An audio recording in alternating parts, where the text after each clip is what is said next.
पिछले साल मेरी सूरजमुखी 10 क्विंटल निकली सी किले विचों, जबकि सरकार का दिमाग खराब है, इन्होंने 8 क्विंटल रखी हुई है। बाकी सूरजमुखी तुसीं नाले विच सट दो, कोई खरीदण वाला नहीं, फ्री नूं चक्कण वाला नहीं। 13 महीने विच केवल ये गल मंजूर कराई कि तुहाडी कमेटी बन गई है, तीनों कानून समाप्त हो चुके हैं। कमेटी बनी है, रिटर्न विच सानूं सरकार ने रिटर्न विच नहीं दिता कि तुहाडा MSP ते फसलां खरीदियां जाणगियां। सरकार खरीदी नहीं हैगी किसी भी रेट ते, लैण वास्ते तैयार नहीं। अमन शांति के अंदर अमन के नाल सी कर रहे, सड़क पर बैठे सी। शाम को इन्होंने पानी के छिट्टे भरा के मशीनों के नाल अन्नेवाह तसद्दुद करा के लोगों को पहुँचाने का झूठा प्रयत्न किया। सरकार को असी इनफॉर्मेशन की कि तुहाडे कोल 6 तरीक तक 5 तरीक की शाम तक कोई फैसला हुंदा है, तुसीं कर लो, नहीं तो साडा आखिरी डिसीजन है कि असी जाम लगावांगे अते तुहाडे बोले कन्नां दे विच आवाज़ पहुँचावांगे। लेकिन घट गिनती होने करके सरकार ने शाम को हनेरे के अंदर 6:45 बजे साडे ते सोटियां बनानियां शुरू कीतियां। मैनू 4 पुलिस वाले चिमड़ गए तो उन्होंने मेरे ते अन्नेवाह सोटियां चलाइयां।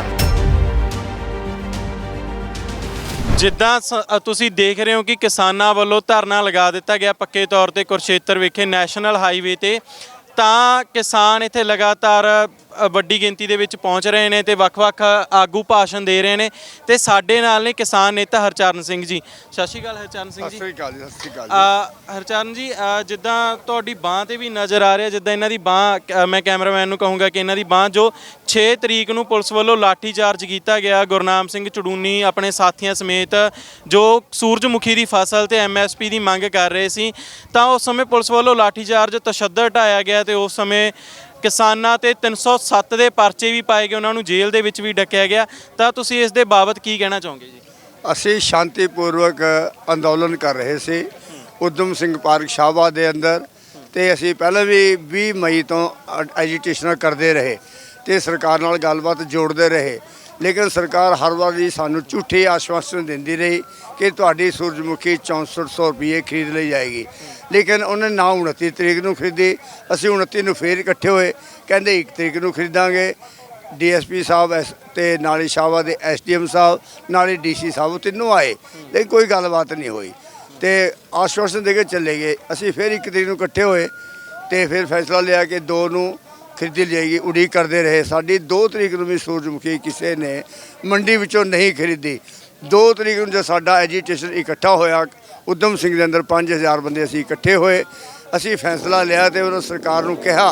सरकार कहती रही कि असी 3 बजे तक फैसला हो जाएगा, तुहाडी सूरजमुखी शायद खरीद ली जाएगी। DC साहब भी पहुँचे कुरुक्षेत्र तो, SDM साहब शाहबाद तो DSP शाहबाद तो वो भी पहुँचे, लेकिन कोई फैसला नहीं होया। शाम को 4 बजे साडी मीटिंग ने फैसला किया कि सारे किसानों ने 6 तरीक को GT रोड से जाम कर देना है। सरकार को असी इनफॉर्मेशन की कि तुहाडे कोल 6 तरीक तक 5 तरीक की शाम तक कोई फैसला हुंदा है, तुसीं कर लो, नहीं तो साडा आखिरी डिसीजन है कि असी जाम लगावांगे अते तुहाडे बोले कन्नां दे विच आवाज़ पहुँचावांगे। बहरी सरकार को सुणावांगे अपनी विथया ते जदों तक 6400 रुपये सरकारी खरीद के उपर साडा तुहाडे अपने वालों दिता होया रेट MSP दे नहीं खरीदोगे, उदों तक जाम जारी रहेगा। लेकिन घट गिनती होने करके सरकार ने शाम को हनेरे के अंदर 6:45 बजे साडे ते सोटियां बनानियां शुरू कीतियां। मैनू 4 पुलिस वाले चिमड़ गए तो उन्होंने मेरे ते अन्नेवाह सोटियां चलाइयां, जेडे मेरी पिठ ते मेरे थल्ले पट्टां ते दोनों बाजुआं तोड़ियां उन्होंने पट्टियां सी। एक बांह ते अजे 3 दिन पट्टी हो रहेगी, एक बांह तो बाजू तो पट्टी खुल चुकी है तो बेहद तसद्दुद ढाया। असी हस्पताल में पहुँचे, मैनू कोई बंदे मेरे पिंड दे लैके गए सिविल हॉस्पिटल के अंदर, उत्थे मेरा नाम लिखा होया, परचा मेरा कट्टिया होया है। पर मेरे हौसले बुलंद होने करके, क्यों मैं शुरू तो ही राजनीतिक समाजिक कामों के विच बढ़ चढ़ के हिस्सा लैंदा, पिंड के अंदर भी मैं कई ऐसे कार्य किए हुए ने ते 4 बारी अपने पिंड का मैंबर पंचायत, 2 बारी उन्होंने समझौते विच बनाया, 2 बारी मैं इलैक्शन लड़के भी जीतदा रहा। ये मैनू सुभाव बनया होया कि मैं भले दे कार्य करता रहा। पिंड के अंदर शमशान घाट के कार्य किए ने, कई होर भी छोटे मोटे कईयां दी पेंशनां बनवाइयां ने, कईयां दे आधार कार्ड भी बनाए ने। इस करके मेरा शौक बनया होया कि सरबत दे भले वाले काम नूं करदे रहिए। तां ਜਿੱਦਾਂ ਬਾਪੂ ਜੀ ਇਹਦੇ ਵਿੱਚ ਸਰਕਾਰ ਤੁਸੀਂ ਸ਼ਾਂਤੀਪੂਰਵਕ ਉਹਨਾਂ ਤੋਂ ਆਪਦੇ ਐਮਐਸਪੀ ਦੀ ਮੰਗ ਕਰ ਰਹੇ ਸੀ, ਜੋ ਉਹਨਾਂ ਨੇ ਕਾਗਜ਼ੀ ਤੌਰ ਤੇ ਸਰਕਾਰ ਨੇ ਤੁਸੀਂ ਕਹਿ ਰਹੇ ਹੋ ਵੀ ਐਲਾਨੀ ਹੋਈ ਹੈ, ਤੇ ਸਰਕਾਰ ਇਸ ਲਈ ਵੀ ਸਾਨੂੰ ਮੋਟੀਵੇਟ ਕਰ ਰਹੀ ਹੈ ਕਿ ਤੁਸੀਂ ਫਸਲੀ ਚੱਕਰ ਚੋਂ ਨਿਕਲੋ, ਕਣਕ ਜੀਰੀ ਚੋਂ ਨਿਕਲੋ, ਪਰ ਦਾਲਾਂ ਸੂਰਜਮੁਖੀ ਜਾਂ ਹੋਰ ਫਸਲਾਂ ਦੀ ਕਪਾਹ ਵਗੈਰਾ ਦੀ ਤੁਹਾਨੂੰ ਐਮਐਸਪੀ ਨਹੀਂ ਮਿਲ ਰਹੀ, ਤਾਂ ਤੁਹਾਡੇ ਇਸ ਬਾਬਤ ਸਾਨੂੰ ਸਰਕਾਰ ਨੇ ਪਹਿਲਾਂ ਹੀ ਕਿਹਾ ਸੀ ਤੁਸੀਂ ਕਣਕ ਦੀ ਖੇਤੀ ਤੇ ਨਿਕਲੋ ਅਤੇ ਪੈਡੀ ਦੀ ਖੇਤੀ ਵਿੱਚੋਂ ਵੀ ਨਿਕਲੋ, ਤੁਸੀਂ ਫੁੱਲਾਂ ਦੀ ਖੇਤੀ ਕਰੋ। ਮੈਂ ਵੀ ਪਿਛਲੇ ਸਾਲ ਫੁੱਲਾਂ ਦੀ ਖੇਤੀ ਕੀਤੀ ਸੀ ਤੇ ਚੰਗਾ ਭਾਅ ਮਿਲਣ ਕਰਕੇ ਇਸ ਸਾਲ ਵੀ ਫੁੱਲਾਂ ਦੀ ਖੇਤੀ ਕਰਨੀ ਠੀਕ ਸਮਝੀ। ਪਿਛਲੇ ਸਾਲ ਮੇਰੀ ਸੂਰਜਮੁਖੀ 10 ਕੁਇੰਟਲ ਨਿਕਲੀ ਸੀ ਕਿੱਲੇ ਵਿੱਚੋਂ, ਜਦਕਿ ਸਰਕਾਰ ਦਾ ਦਿਮਾਗ ਖਰਾਬ ਹੈ, ਇਹਨਾਂ ਨੇ 8 ਕੁਇੰਟਲ ਰੱਖੀ ਹੋਈ ਹੈ। ਬਾਕੀ ਸੂਰਜਮੁਖੀ ਤੁਸੀਂ ਨਾਲੇ ਵਿੱਚ ਸੱਟ ਦਿਓ, ਕੋਈ ਖਰੀਦਣ ਵਾਲਾ ਨਹੀਂ, ਫਰੀ ਨੂੰ ਚੱਕਣ ਵਾਲਾ ਨਹੀਂ। ਕਿ ਜਦੋਂ ਮੇਰੇ ਕੋਲ ਜੇ ਬੱਚੇ 5 ਹੋ ਜਾਣਗੇ, ਸਰਕਾਰ ਕਹਿੰਦੀ 2 ਬੱਚੇ ਕਰੋ, ਇੱਕੋ ਵਾਰੀ ਬੱਚੇ ਪਹਿਲੀ ਵਾਰੀ 1 ਬੱਚਾ ਹੋਇਆ, ਦੂਜੀ ਵਾਰੀ ਇਕੱਠੇ 2 ਬੱਚੇ ਹੋ ਗਏ, 3 ਬੱਚੇ ਹੋ ਗਏ, 1 ਬੱਚੇ ਦੇ ਨਾਲ ਵਿੱਚ ਕਿਵੇਂ ਸੱਟੇਗਾ ਬੰਦਾ, ਤੇ ਉਹਨੂੰ ਪੜ੍ਹਾਈ ਲਿਖਾਈ ਕਰਾਏਗਾ, ਬਰਾਬਰ ਦਾ ਦਰਜਾ ਦਵਾਏਗਾ। ਤੇ ਇਹ ਸਰਕਾਰ ਨੂੰ ਇਹ ਵੀ ਨਹੀਂ ਪਤਾ ਕਿ ਜਿਹੜੀ ਸੂਰਜਮੁਖੀ ਬਚ ਗਈ ਹੈ ਉਹ ਵੀ ਖਰੀਦਣੀ ਬਣਦੀ ਹੈ। ਤੁਸੀਂ 12 ਕੁਇੰਟਲ ਰੱਖੋ, ਭਾਵੇਂ ਕਿਸੇ ਦੀ 10 ਕੁਇੰਟਲ ਨਿਕਲੇ, 9 ਨਿਕਲੇ, ਉਹ ਸਾਰੀ ਖਰੀਦੀ ਜਾਏ। ਤੇ ਅਸੀਂ ਸਰਕਾਰ ਨੂੰ ਇਹ ਗੱਲ ਆਖੀ ਸੀ, ਸਰਕਾਰ ਖਰੀਦੀ ਨਹੀਂ ਹੈਗੀ, ਕਿਸੇ ਵੀ ਰੇਟ ਤੇ ਲੈਣ ਵਾਸਤੇ ਤਿਆਰ ਨਹੀਂ। ਅਮਨ ਸ਼ਾਂਤੀ ਦੇ ਅੰਦਰ ਅਮਨ ਦੇ ਨਾਲ ਅਸੀਂ ਕਰ ਰਹੇ ਸੀ, ਸੜਕ ਤੇ ਬੈਠੇ ਸੀ। ਸ਼ਾਮ ਨੂੰ ਇਹਨਾਂ ਨੇ ਪਾਣੀ ਦੇ ਛਿੱਟੇ ਭਰਾ ਕੇ ਮਸ਼ੀਨਾਂ ਦੇ ਨਾਲ ਅੰਨ੍ਹੇਵਾਹ ਤਸੱਦਦ ਕਰਾ ਕੇ ਲੋਕਾਂ ਨੂੰ ਭਜਾਉਣ ਦਾ ਝੂਠਾ ਪ੍ਰਯਤਨ ਕੀਤਾ। ਉਸ ਲੱਗੀ ਹੋਈ ਸੋਟੀਆਂ ਦਾ ਕਾਰਨ ਉਹ ਇਹਨਾਂ ਦੀ ਜ਼ਬਰਦਸਤੀ ਸਾਡੇ ਉੱਪਰ ਕਿਸਾਨਾਂ ਤੇ ਕੀਤੀ ਹੋਈ ਅੱਜ ਸਾਰੇ ਦੇਸ਼ ਦੇ ਅੰਦਰ ਫੈਲ ਚੁੱਕੀ ਹੈ। ਸਾਰੇ ਦੇਸ਼ ਦੇ ਹਰਿਆਣੇ ਤੋਂ, ਦੇਸ਼ ਦਾ ਹਿਮਾਚਲ ਤੋਂ, ਰਾਜਸਥਾਨ ਤੋਂ, ਪੰਜਾਬ ਤੋਂ, ਯੂਪੀ ਤੋਂ, ਸਾਰੀ ਸੰਸਥਾਵਾਂ ਤੋਂ ਲੋਕ ਪਹੁੰਚੇ ਨੇ। ਕੱਲ ਕਿਸਾਨ ਯੂਨੀਅਨ ਪਿੰਪਲੀ ਅਨਾਜ ਮੰਡੀ ਵਿੱਚ ਸਾਰੇ ਇਕੱਠੇ ਹੋਏ, ਉੱਥੇ ਫਿਰ ਵੱਡਾ ਡਿਸੀਜਨ ਲੈਣਾ ਪਿਆ। ਕੱਲ ਉਮੀਦ ਹੈਗੀ ਸੀ ਕਿ ਫੈਸਲਾ ਹੋ ਜਾਏਗਾ, ਇਹ ਆਸ਼ਵਾਸਨ ਦਿੰਦੇ ਰਹੇ ਕਿ 2 ਵਜੇ ਤੱਕ ਗੱਲ ਹੋ ਜਾਏਗੀ। ਜਦੋਂ 2 ਵਜੇ ਤੱਕ ਸਾਡੇ ਲੀਡਰ ਗੱਲਬਾਤ ਕਰਨ ਵਿੱਚ ਫੇਲ ਹੋ ਗਏ, ਗੱਲਬਾਤ ਨਹੀਂ ਹੋਈ, ਆਖਰਕਾਰ ਇਹ ਕਹਿਣਾ ਪਿਆ ਕਿ ਜੀਟੀ ਰੋਡ ਤੇ ਪੱਕਾ ਮੋਰਚਾ ਲਗਾਉਣਾ ਪਏਗਾ। ਪਤਾ ਨਹੀਂ ਇਹ ਐਜੀਟੇਸ਼ਨ ਕਿੰਨਾ ਸਮਾਂ ਚਲਾਉਣੀ ਪਏਗੀ।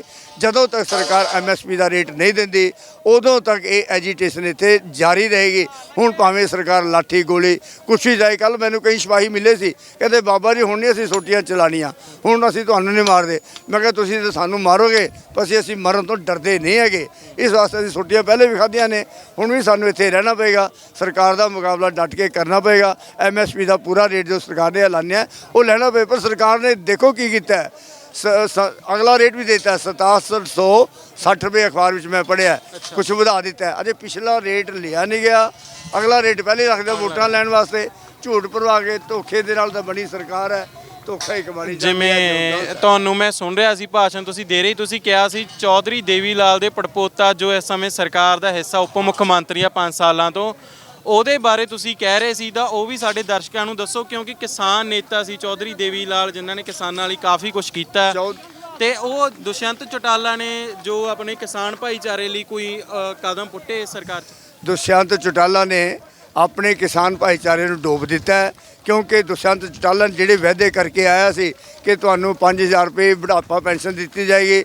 ਬੁੱਢੇ ਲੋਕਾਂ ਨੇ ਉਹਨਾਂ ਨੂੰ ਵੋਟਾਂ ਦਿੱਤੀਆਂ, ਕਿਸਾਨਾਂ ਨੇ, ਕਿ ਸਾਡੀ ਪੈਨਸ਼ਨ 5000 ਰੁਪਏ ਹੋ ਜਾਏਗੀ। ਲੇਕਿਨ ਉਹ ਨਾ ਪੈਨਸ਼ਨ ਬਣੀ ਹੈ, ਨਾ ਕੋਈ ਗੱਲਬਾਤ ਹੋਈ ਹੈ। ਦੇਵੀ ਲਾਲ ਨੇ ਹੀ ਇਹ ਪੈਨਸ਼ਨ ਹਰਿਆਣੇ ਦੇ ਵਿੱਚ ਸਭ ਤੋਂ ਪਹਿਲਾਂ ਸ਼ੁਰੂ ਕੀਤੀ ਸੀ। ਲੋਕਾਂ ਨੂੰ ਲੱਗਿਆ ਕਿ ਉਹਨਾਂ ਦਾ ਪੋਤਾ ਹੈ, ਪੜਪੋਤਾ ਹੈ, ਕਿ ਇਹ ਚੰਗੇ ਕੰਮ ਕਰੇਗਾ, ਇਹਨੂੰ ਸੱਤਾ ਵਿੱਚ ਲਿਆਈਏ।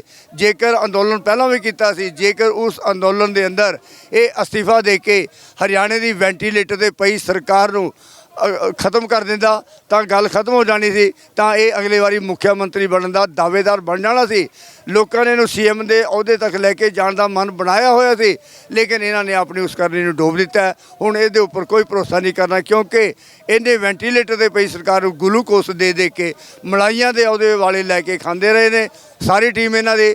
ਅਸੀਂ 14 ਮਹੀਨੇ ਦਿੱਲੀ ਦੇ ਬਾਰਡਰ ਤੇ ਬਹਿ ਕੇ ਧੱਕੇ ਖਾ ਕੇ ਦੇਸ਼ ਵਿਦੇਸ਼ੋਂ ਲੋਕਾਂ ਤੋਂ ਸਹਾਇਤਾ ਲੈ ਕੇ ਆਪਣਾ ਕਿਸੇ ਤਰ੍ਹਾਂ ਅੰਦੋਲਨ ਨੂੰ ਅੱਗੇ ਲਾ ਕੇ ਆਪਣਾ 13.5 ਮਹੀਨੇ ਵਿੱਚ ਕੇਵਲ ਇਹ ਗੱਲ ਮਨਜ਼ੂਰ ਕਰਾਈ ਕਿ ਤੁਹਾਡੀ ਕਮੇਟੀ ਬਣ ਗਈ ਹੈ, 3 ਕਾਨੂੰਨ ਸਮਾਪਤ ਹੋ ਚੁੱਕੇ ਨੇ।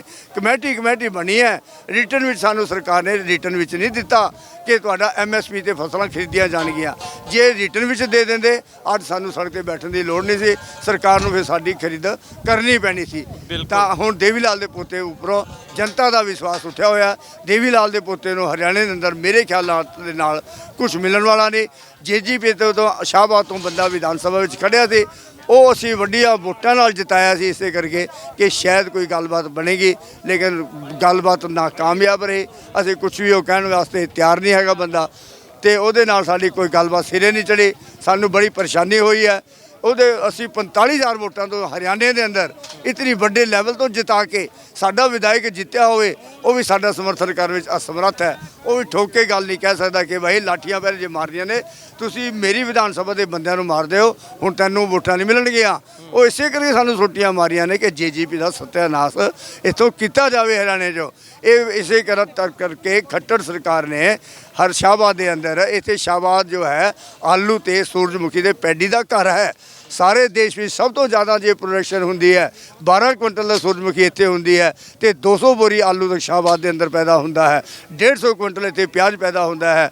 35 ਕੁਇੰਟਲ ਤੱਕ ਇੱਥੇ ਜੀਰੀ ਪੈਡੀ ਜਿਹੜੀ ਹੈ ਕਿੱਲੇ ਵਿੱਚੋਂ ਪੈਦਾ ਹੋ ਜਾਂਦੀ ਹੈ, ਕਿਉਂਕਿ hard worker farmers are living in the Shahabad Markanda near about in the district Kurukshetra.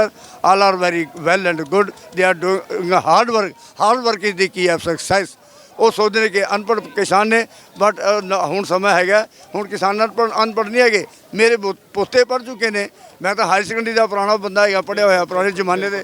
70 years old ਮੇਰੀ ਬਿਲਕੁਲ ਗੁਰਚਰਨ ਜੀ, ਜਿੱਦਾਂ ਹਰਚਰਨ ਜੀ ਜਿੱਦਾਂ ਕਹਿ ਰਹੇ ਨੇ ਕਿ ਸਰਕਾਰ ਨੇ MSP ਘੋਸ਼ਿਤ ਕਰਕੇ ਵੀ ਕਿਸਾਨਾਂ ਨੂੰ ਨਹੀਂ ਦੇ ਰਹੀ, ਤੇ ਅਗਲੇ ਇਸ ਸਾਲ ਦੀ ਫਸਲ ਖਰੀਦੀ ਨਹੀਂ, ਤੇ ਅਗਲੇ ਸਾਲ ਦੀ ਸੂਰਜਮੁਖੀ ਦੀ MSP ਘੋਸ਼ਿਤ ਕਰ ਦਿੱਤੀ ਗਈ ਹੈ ਉਹਨਾਂ ਵੱਲੋਂ, ਜਿੱਥੇ ਕਿ ਸਰਕਾਰ ਮੋਟੀਵੇਟ ਕਰ ਰਹੀ ਹੈ ਕਿ ਕਣਕ ਜੀਰੀ ਦੇ ਫਸਲੀ ਚੱਕਰ ਤੋਂ ਨਿਕਲਿਆ ਜਾਵੇ, ਪਰ ਬਾਕੀ ਦਾਲਾਂ ਜਾਂ ਸੂਰਜਮੁਖੀ ਤੇਲ ਵਰਗੇ ਹੋਰ ਜਿਹੜੀਆਂ ਫਸਲਾਂ ਨੇ ਉਹਨਾਂ ਦੀ ਖਰੀਦ ਮੁੱਲ ਸਹੀ ਮੁੱਲ ਤੇ ਖਰੀਦ ਨਹੀਂ ਕਰ ਰਹੇ।